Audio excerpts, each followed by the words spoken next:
There we are. Good evening. Hello, good evening. How are you? I'm all good today. Nice. For us today, 4 o'clock. Very good. And we've got sun after the terrible weather last night, which was wild. I know, it's feeling it's 4 o'clock in the afternoon and it's still bright and it feels like spring is on its way. And we've had a wee week off last week. This week we are on to feedback fortnight. So we've got 2 weeks running on feedback. But we had a wee lull last week. We were getting all our slides sorted out.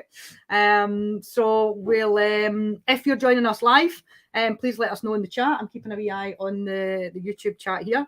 And if you're watching us on demand, then we'll see you on Twitter, because I'm sure we'll get some comments and things on Twitter. So we will get started today, and we will get the slides sharing. So I disappear when this happens, Amanda, so you'll need to keep me right.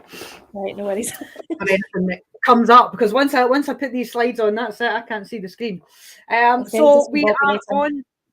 Yeah, we are on to feedback fortnight. So we've got 2 weeks of looking at feedback. I'll put that one up in a wee minute. Tonight we are going to be specifically looking at OneNote. I called it Winning with OneNote. And we're going to be looking at how OneNote can be used to provide feedback for your students, meaningful feedback to them. But before we go in, we'll do a little introduction. I know we do it every time, but just in case anybody is joining us for the first time, particularly on the feedback bit. My name's Sarah Clark. I'm a biology and science teacher over at Queen Anne High School in Dunfermline. I'm an MIEE expert. I'm one of the MIEE fellows. I've got 2 kids of my own, so anything I think that can make teachers' life a little bit easier, I know is going to be benefiting not only all kids in Scotland, but also my own too. And I have a loud fur baby who you may hear at some point during this evening session. And please, if you're using Twitter, look me up at SFM36, and I'm happy to help out and answer questions, or if you've got problems that you want solved in terms of using Microsoft tools, please reach out to me on that. And Amanda? And I am Amanda Pickard. I'm a primary school teacher, although I'm on secondment at the moment. I'm a digital learning officer for South Ayrshire Council. I don't have any human children, but I have got lots of fluffy, furry, feathery children. And you'll probably hear Wilson and Kimball in the background, who just decide every time I'm online that that's the time they'll start chirping and tweeting. So I apologise. There's nothing I can do about it. I have tried. So I'm also on Twitter at AJOB Pickard, and I am an MIEE expert and MIE fellow in Scotland, Team MIEE Scotland. We have our own hashtag, and I'm absolutely happy to help out as well on Twitter. Just reach out to us, as is everyone in Team MIEE Scotland. Yeah, so if you are on Twitter, as I said, I put a little hashtag up there at the top for our community of MIE experts and teachers here. We'd love you to connect with us. If you've got any questions during the session, please put them into the chat within YouTube, or you can put them on the Tablet Academy Twitter as well, at Tablet Academy SC, and we'll answer anything. Or if you are watching this back on demand later on, again, you can put a comment on Twitter using that hashtag or using the Tablet Academy, and it will get to us and we will answer what we can. If you are a user of the Microsoft Educator Centre, we've got a code down there for you to redeem for this these feedback sessions that we're doing. As you can see, we've got 4. So this week, tonight, we're looking at OneNote. We're going to be looking specifically at feedback tomorrow night with Flipgrid and how that can be used. Next week, we are going to be looking on Wednesday at feedback within forms, using PowerPoint for giving feedback to your students, feedback that can be done in Word with comments and so on. And then our last session on Thursday next week is all the different options within Teams of how you can give feedback to your students. Because I think we're aware that feedback is probably one of the things that has the biggest impact on the students. Wouldn't you agree, Amanda? Absolutely. When we were doing this, I know, Sarah, you had gone away and had a wee look at Professor John Hattie's table of effect sizes, and I also went away and did a bit of reading about the pedagogy and the research behind the power of feedback. And so I wrote something about this in the notes just to make sure that I mentioned it. In 2011, Professor Hattie contributed to a publication about feedback, and he basically concluded that feedback is one of the top 10 influences on student achievement. And that includes telling students what they've done well, what they need to do to improve, but also clarifying goals. So I can definitely pop that link to that research into Twitter for you if you're interested in reading a little bit more. But it is really, really effective and proven to be effective on student achievement. So feedback is super important. And there are lots of different types of feedback, and that's what we're going to talk about a little bit tonight. Yeah, because I did the same. I went and had a wee look because I knew, I mean, I'd been a CPD course in school, and we'd been talking about, you know, Hattie's work and the different things and the impact that they have and the influence they have on student attainment. And it was actually Teacher's Toolbox. If you go and have a little look on Twitter, Teacher Toolkit, he had put something up about it, and it was his website that I actually found quite a lot of information on it as well. And in terms of the different types of feedback, most of us will be given face-to-face feedback to our students all the time, but you've also got that idea of, you know, you're writing comments on students' work, whether that's typing them digitally or writing them on the top of a bit of paper. You have those conversations with students, but we're going to be looking at how we can use some of those digital tools within Microsoft to maybe add to the feedback that you're giving students, to make it easier for yourself, to make it easier for them. We're in no way saying that this is an exclusive thing that you should be doing and not sitting down and talking to your students, but how can you give variety in the feedback really to get those messages back to students? So we've said, you know, whether it's written or typed, you can be given audio, video feedback, showing kids how to do questions and model answers, which we do in the classroom all the time as well, but can we, you know, have it so that students can then maybe revisit that later on?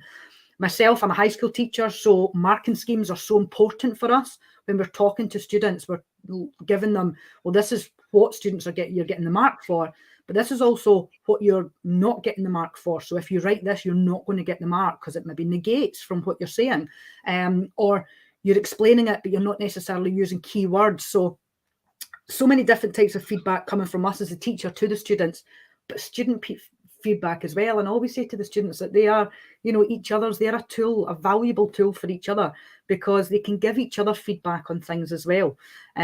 So looking at how we can use that technology to ensure that the quality is high and it's going to improve their learning. And if we can find a way that they can revisit that feedback. I know I've sat down in a one-to-one meeting with my heads of department, and then I've come away and thought, what was it that I was to do again? What was it that I was to work on?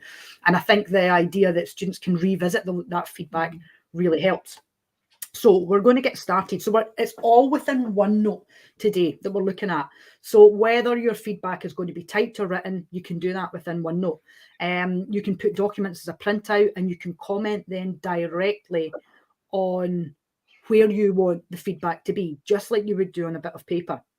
But if you're using OneNote, then it's a slightly different way of, well, how do I give it the feedback where I want to give them it?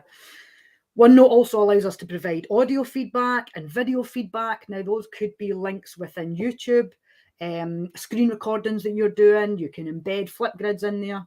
That's tomorrow night's session. And also you could be recording and putting the file straight in there.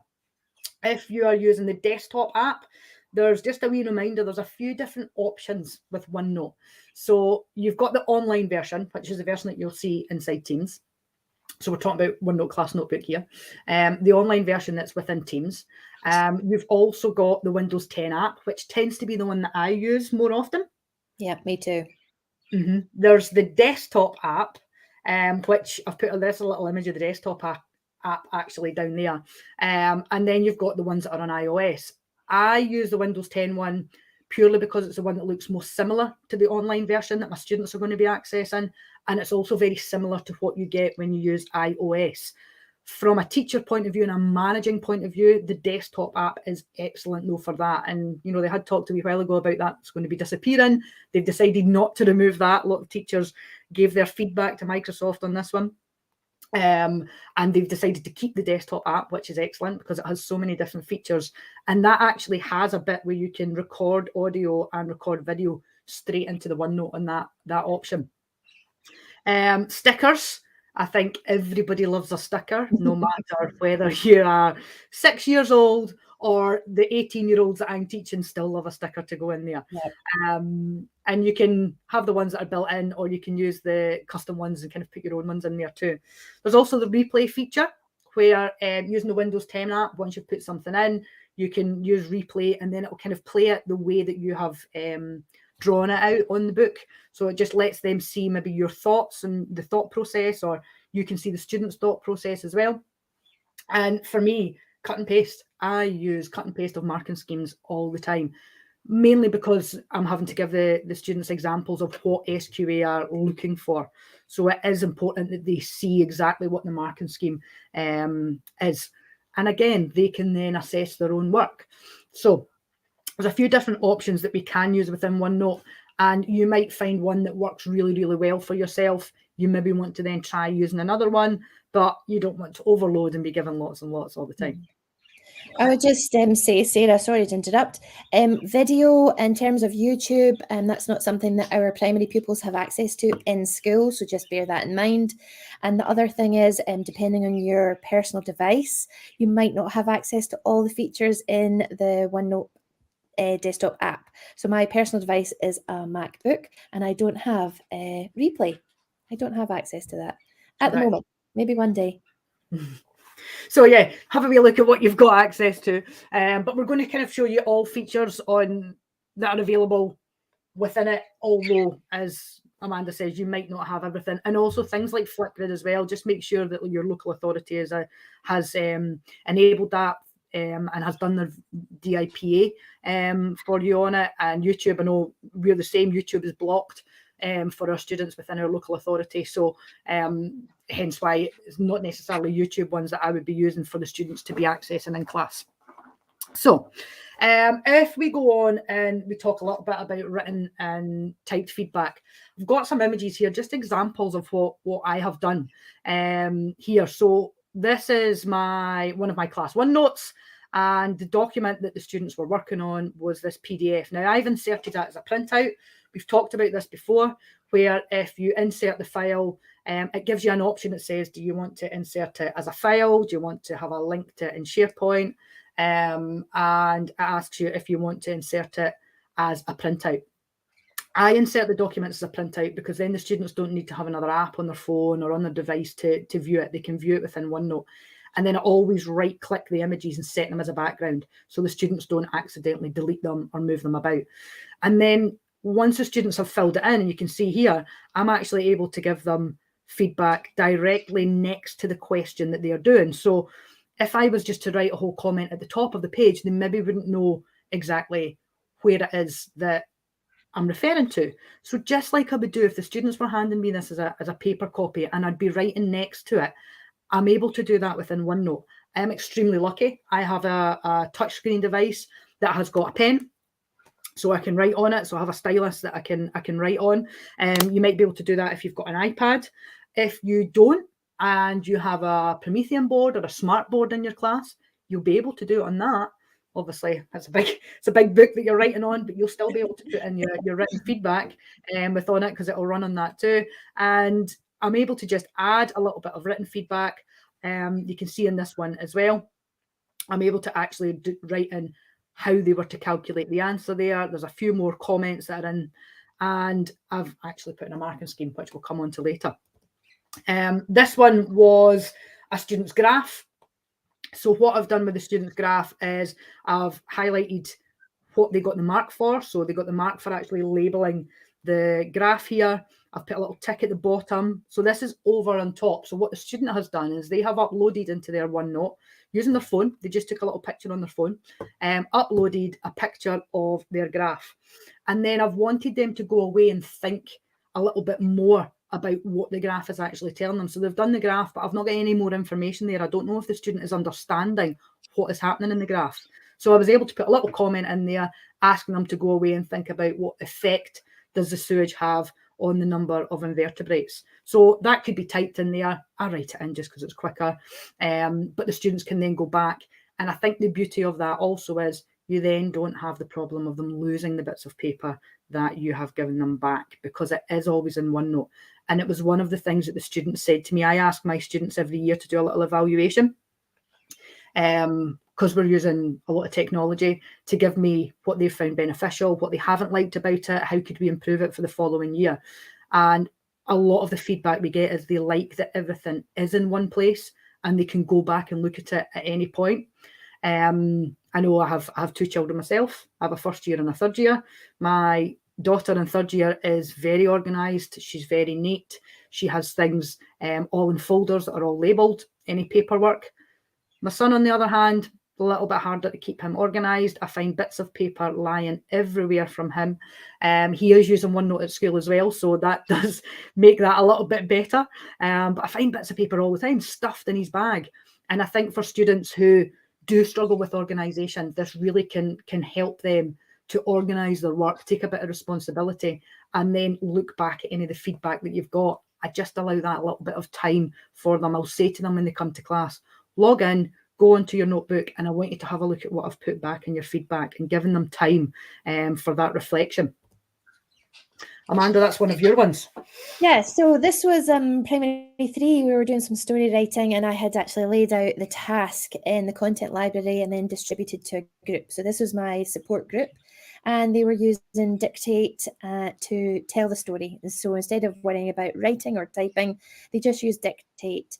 And then they used Immersive Reader and Spelling and Grammar Check to go and listen to add in anything, make sure that their spelling and grammar was all super duper sorted. So I typed up my feedback just purely because they were able to use Immersive Reader to listen to it. So this was a group that really struggled with writing, and they needed an awful lot of support. That bit of, pencil, white paper, clean daughter was really intimidating. So this was a great way for them to get their ideas down, be successful, tell a story, and then be able to independently go back and look at their feedback, listen to it as many times as they needed, and then go back, as you say, Sarah, go back and listen to it again before they moved on to the next week's writing task. So it was all just that inspiration from a photograph, and I would just put that as a background, and then they just got started and did it independently, which was massively important in terms of their self-esteem, their confidence, and their success at what they were doing, instead of really struggling to sit and write something because they were worrying about spelling, dictate, and punctuation and handwriting and laying something out. They could just switch on Dictate, off you go, and then I was able to give feedback just like that. So I think as you said, Amanda, they've actually, you've gone in and you've typed your feedback to them, because I do actually a lot of the time. You'll see mine is just the scrolly handwriting there. But the fact that you've got it typed in there means that the Immersive Reader is going to work very well with that, so they can listen back to your feedback also. And is there any reason, do you do it in any specific colours, or just a different colour from what they've done their typing in? Yeah, just a different colour. So this group was, they picked their group colour, so it was yellow, which is a terrible colour for seeing on the screen. So I just usually make mine a different colour, and I would have like the positives and then a different colour for something to work on next time. So it was just colour coded for that group, and the group choose the colours. So this one was also primary 3, and just incredibly amazing pupil who was typing. So this was a story, similar sort of idea, laid out in the content library, distributed to this group. This is somebody, a wee girl who was actually in the challenge group. So I really was trying to make sure I was challenging everything, and I had lots of learning intention success criteria, and she just sat and typed this up. So this is not her using Dictate or Immersive Reader or anything. She just typed up, and then that's why I was writing my, I used kind of color coded my feedback with highlighter. So I was highlighting all the good things, just letting her see all the amazing things that she did. And, that's primary 3. That's primary 3. So, and I think from a parent's point of view as well, that as a parent, because it's in the OneNote, you can say to the student, open up, let me see what you've been doing in your OneNote. Normally the jotters are sitting in school. Yeah. But as a parent, I can then sit down and see what my child is actually struggling with as well. So if you are doing it in something like OneNote, you know that that's going home, and your feedback is then being seen by the parent, and the parent can be helping their child with this as well. So that feedback's not only just to the child, but also something that the parent can act on as well, or the carer. Yeah, highlight, coloured feedback, just incredibly able wee girl who just flourished writing stories and loved it, and she would go back and write her, books of stories on her own independently. So her OneNote was full of things that she just did independently, but this was a task in class, sitting at a computer in the ICT suite. So we'd all go to the ICT suite and she would just get on, have a look at the picture, and off she went. And that's what she could do in 40 minutes. Yeah. And I think that's what we're showing here is not really anything different that you would do if you were doing it on paper, but that extra element of them being able to, the feedback that you're being able to do. For a start, you don't need to find 4 different colours of highlighter. There's never any highlighters in my class. But the fact that the students can then listen back to it, it can be accessed out of school at home as well. So it's adding that extra to what we're already doing. Which then leads us on to audio feedback. This is something that I love to use. For students that find reading back feedback difficult, the audio really helps. It saves me a massive amount of time. I can also emphasize certain things when I'm reading it back, so the kids are getting tone when it is that you're talking to them and giving their feedback, and they can listen again and again. So I can go over this and give the student one-to-one feedback in the classroom, but if I can record that at the same time, or separately if I'm marking at home myself at night time, then the student can go back and listen to that. And I think in terms of saving time, I'm often working something that maybe would take me 10 seconds to record into the OneNote might take me a minute to write it out or type it out. So they get it with all my errors and everything. I'll go, oh no, that's not right, and I'll say something else to them if I've made a mistake. But it saves me a massive amount of time when I'm using audio feedback. So you can insert the audio there. There's record audio if you're in the desktop, and this little video here will let you see. And again, I'm a science teacher, so it's a graph, something that we find students really struggle with. Sometimes we're seeing students struggling with more so when they've returned to school after the last 18 months because of that time out of class.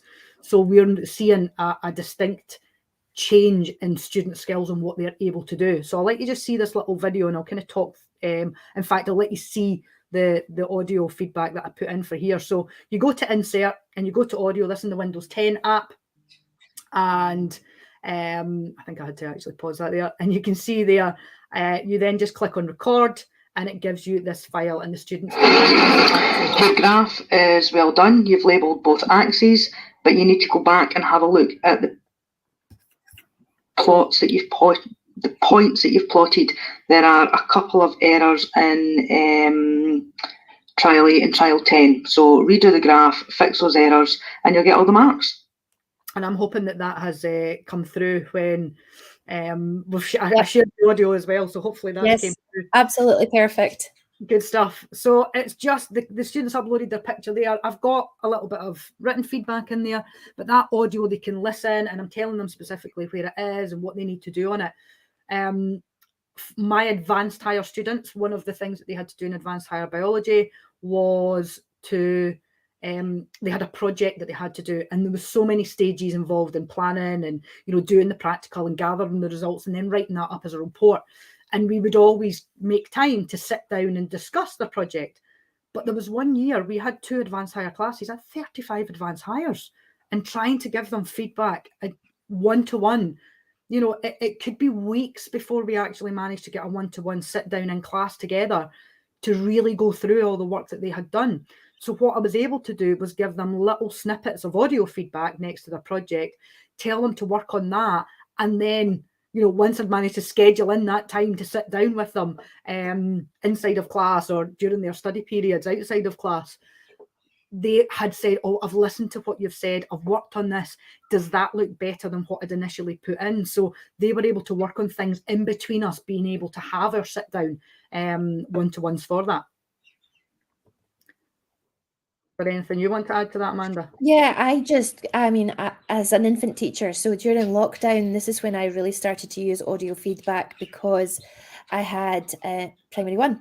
So in order to be able to allow them to be independent, to listen to what I'm saying, that was at the time where we didn't have cameras on during Teams meetings, so I couldn't see them. And it was really difficult to organise a time for us all to get online in a Teams meeting and then for them not to see each other. So this is when I really started using audio feedback, and it's just a really great, easy way for, again, the wee ones to be independent and listen to the feedback. And again, they get my voice so they can hear me, and they can also get the tone as well. So actually the Lego picture was a picture taken by Primary 1 using an iPad, and I just helped them to put it straight into their OneNote, and then I gave them some audio feedback, and again they could actually listen to that over and over again. The other side of it, the right hand side, was this was a pupil who was beginning to use the keyboard to, instead of dictate, to write their stories. So this was kind of an on target group that I wanted them to get away from telling and more using their keyboard skills. So they were still using their immersive reader to support their writing, but audio feedback was just a really good way of me to give feedback that it didn't take that cognitive overload, that effort to read any feedback or worry about going into immersive reader. They could just click on audio and then listen to my feedback. So these were all kind of similar writing lessons, but totally possible to differentiate the way that I give feedback to different pupils in different groups. And I think that's one of the powerful things about OneNote. There's so many options that's easy to do. It's not onerous. It doesn't take, probably it takes less time to give different feedback to different groups and different students and pupils than it would be to sit with jotters, or if you don't have time to get round and speak to them, every single one of them, every single week, and give them that one-to-one feedback, and then, maybe they would forget it. So audio feedback, super powerful and easy for infants to be independent listening to it.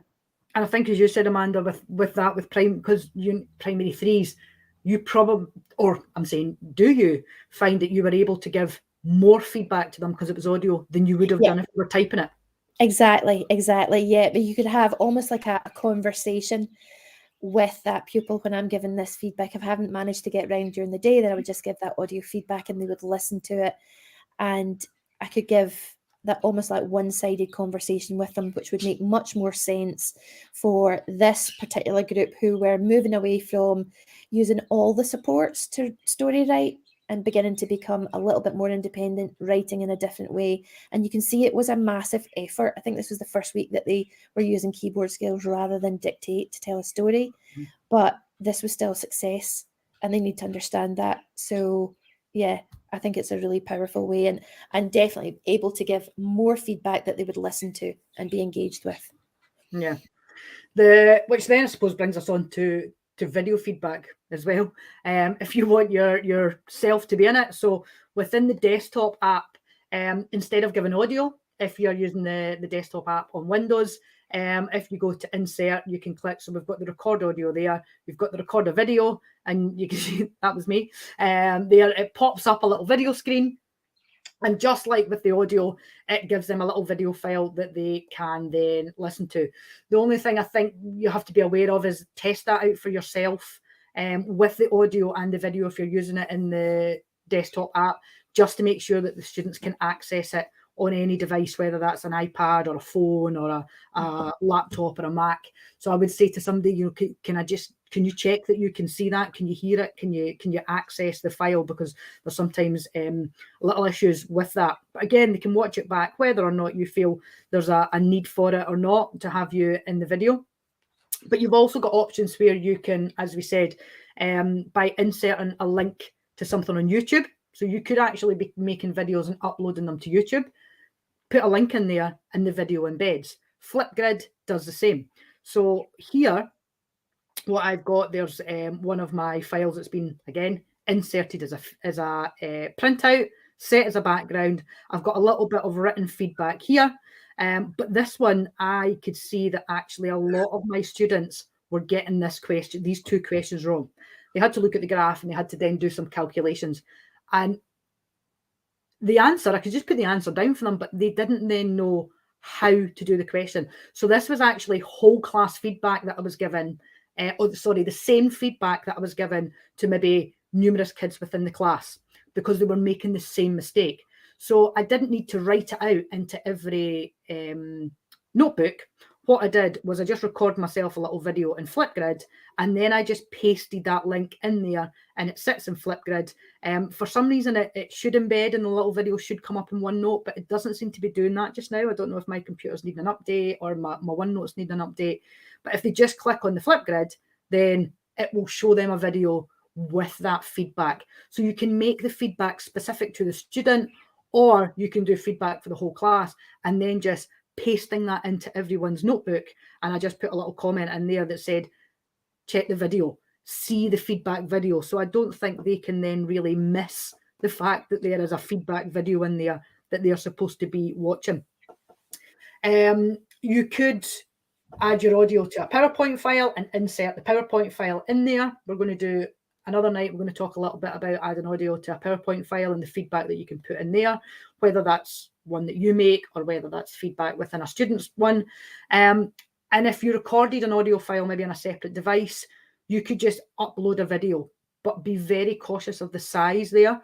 The bigger your OneNote notebook becomes, the longer it's going to take to sync, the longer it takes for things to open. And if you're inserting a video file that's, you know, a 10-minute video, and you're putting the file directly into Notebook, and you then want to put that into every kid's notebook, that's making your notebook very, very big, which means it's going to take such a long time for it to sync on your device, on the student's device. It then could have errors on it, which is why, for me, I really like the option, if I'm doing video feedback, I use Flipgrid. And I just put the Flipgrid links in there for any kind of video feedback. Amanda? Yeah, it's video feedback is not something that I've used. I don't have the insert video record on my MacBook, so I didn't even know for a very long time that existed. But I do use video for other things, and I would tend to use Flipgrid just because there's no click on, it can't be downloaded, you know, and it's quite a safe way to do it. So as a teacher, I would record in a Flipgrid and then just embed that into OneNote. So I do think that's incredibly brilliant, powerful way to give some feedback. But I haven't used it because I use audio or typed feedback, but I definitely will go and have a wee shot. Yeah, well, it's Windows 10 that I use, and again, it doesn't have the direct record video in it, so I find it's an alternative way that I end up doing mine. And we'd actually talked about, if you are giving video feedback, some super simple things is to be able to model. So I'm all the time showing the student how to do these calculations, how to answer the question, how to read the graph. And something as simple as using the camera on your phone and just recording that. This was me with my computer. Went to the little video bit, and then just press record, and I'm just recording myself writing something down and talking over the top. And this I actually got from Twitter. This teacher, and I thought that it's a phenomenal use of turning her phone into a visualizer.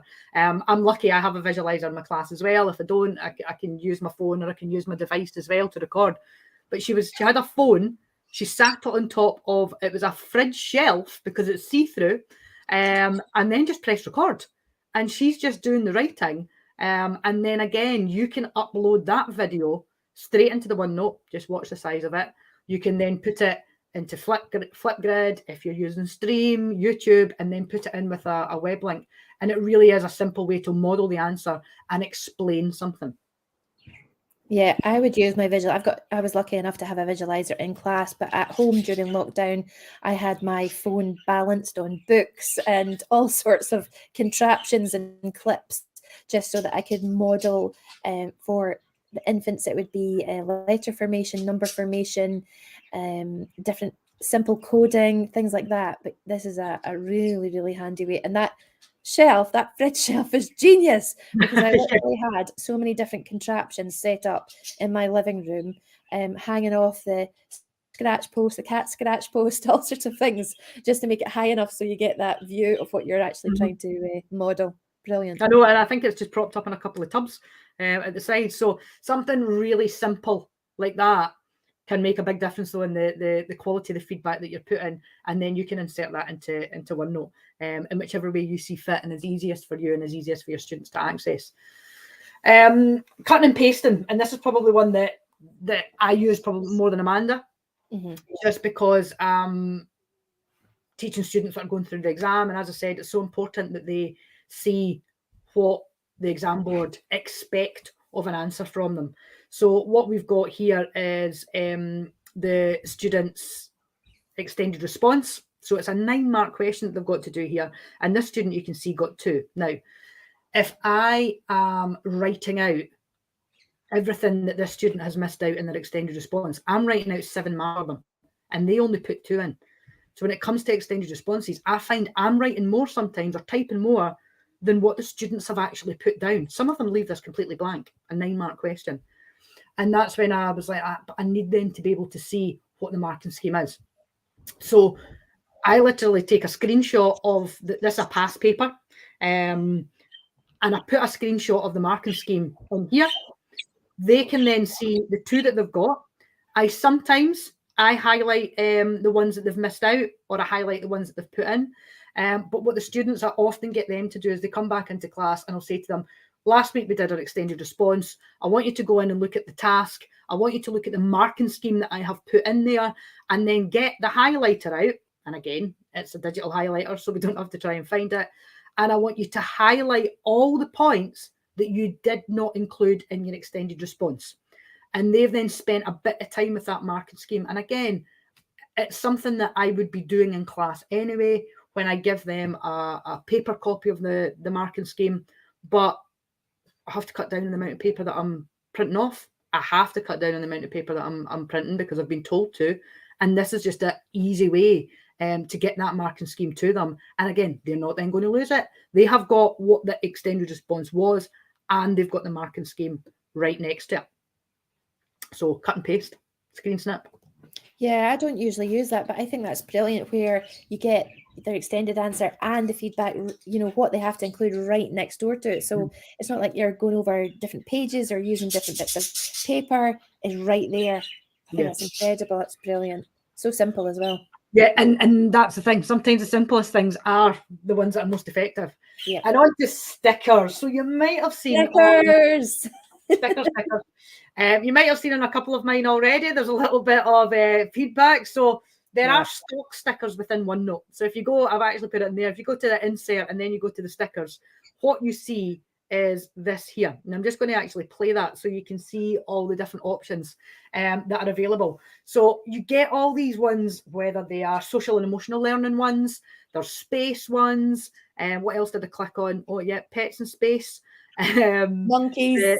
There's little jobs, I think, for people. I like the science ones, okay, whether it's physics or biology, and the rainbow unicorns. You can't beat a rainbow unicorn. But you'll notice some of them have got a little pen next to them. So you can see in this one here, if I can pause it, where it says, it's got a little phone that it says try again. Now, because it's got a little pen next to it, you can change what that says. So you can make that specific to the student. You can make it specific to the question. You can change what it says. Sometimes it might not be what you would say to the students. And you can change it. And then you can just insert that for the student. So there's quite a few of them that have got that little pen mark next to them where you can edit. And I noticed you'd actually put some in earlier on, Amanda, that look like that. They say... I think it makes it stand out. It's so hard to miss when you've got a frame and you can actually put that straight into your OneNote. It's really, really hard to miss. So I use stickers all the time. Yeah, I use those stickers, the built-in stickers, but I also use my own Bitmoji. Yeah, and the kids do. The kids do love a sticker, and they like to see what I've put in. And I kid you not, 16 and 17-year-olds will go, "Oh, I got the rainbow unicorn. What did you get? Oh, I got the pets in space." You know, they do. They look for them. And I do like to use a Bitmoji as well. I love to have a Bitmoji on it. Sometimes for things that I don't need to leave a lot of feedback for, or I'm asking the students to do something and I'm just really going over it and checking that they've maybe done something, rather than it being something where they've I'm having to give them specific feedback. So that's when I tend to use my Bitmojis a lot, just to show that I've seen what they've done. You know, you'd go around the class with a red pen and you'd tick it to say that you'd had a little look and you were happy with everything, and you'd tick it off. Or you might have a little stamp that says, "Excellent work." That's what it is. And if you use Bitmoji, you can go in there, you can create your Bitmoji, look for ones that say nice work. That was a search for ones that say education, teacher, quality work, and you get all the options and you just copy and paste them. Top tip. So the Bitmoji app has different Bitmojis in it than the online extension. So I've saved quite a few from the app and I've saved quite a few from the extension online. And then I just create another page in my teacher space in my OneNote, and I just copy in different sort of themes of Bitmoji stickers so that I can just copy and paste straight in. So I don't need to keep doing it because I use quite a few the same. But again, you can type in your own text in Bitmojis and it'll create your own one. Sometimes they're not entirely appropriate. I think there was one that comes sitting on the toilet, which is not what I'm looking for. But sorry, that's maybe you can tell them that it's not very good. Yeah, this is not quality. No, but Amanda said, I'm the same. I've got my personal OneNote, which is my teacher planner, and I've got a page in there that just says stickers, and it is ones that I've used before. And you just, as I'm going through the students' work and I'm reviewing it, I'm just Control V, Control V, Control V, just putting it in there so the students know I've actually sat down and I've had a little look at the work that they're doing, although there's nothing else really in there. And that's nicer than just having a tick on the page to say that you've seen it. So stickers, love a sticker. Everybody loves a sticker. They were your ones, Amanda. Yeah, this was a lockdown. So picture of some sound. Oh no, it's the or sound. Fork, unicorn, torch, and then I just used a sticker, 5-star sticker. Yeah, great work. That's an editable one. Yep. Taking care of animals, and then letter formation and just a wee medal. Yeah. Mm-hmm. And I love that you can put them on top of their work as well, so you don't have to be sort of off in space. You can actually put them right on top of their work. So yeah, I love a sticker. And the thing with OneNote as well is because you can see all the students' notebooks, you can then give them feedback in real time. And I remember doing this with a student once, and I'd gone through and they were working away on their extended response. So it takes them quite a while, maybe takes them 20 minutes, half an hour to work away in their extended response. And some of them were in the classroom doing it. Some of them were in the computer room next door, because we've got a tutorial room in our school. And I went through and I had a wee look at one kid's, and he'd been in there 10 minutes and he had one sentence. And that was all he had. So I went on to his OneNote and I typed, you've been at this 10 minutes, one sentence, did we get any more work? And he then came through and he went, can you see my notebook? And I went, I can see exactly what you're doing. And he went, all right, went back. And you would not believe how quickly he then started doing that extended response after that. And I actually was on Twitter the other night, and Dr. Alizawi on Twitter, somebody that I follow, actually was my son's teacher last year. She's in a school and they're one-to-one iPads. And she had told me that this is something that she is finding really beneficial, that because it's giving her feedback real time, she says she's able to look at the kids' notebooks. She's then giving them the feedback as they're doing it, and they're making those changes right at that particular time. So they're not having to go away and then come back to it maybe a day later, a week later, because you've collected in the notebooks and they've forgotten what it was that they were doing at the time. They're able to make those improvements and those changes there and then. And she said that is a big time.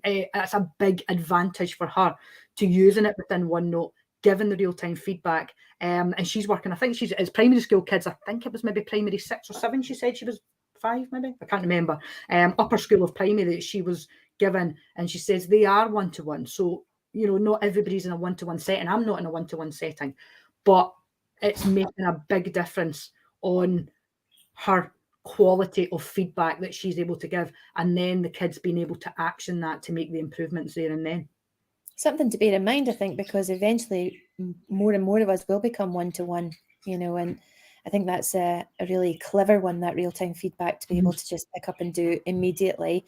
And that's so important with feedback, giving it immediately, so that it is that immediate feedback, so that the pupils can actually act on it right then and there. So they're not walking away thinking that they've done a good job, and then they come back the next week and think, oh no, I need to change something. So and it's not replacing the time, but we all know how hard it can be to get around.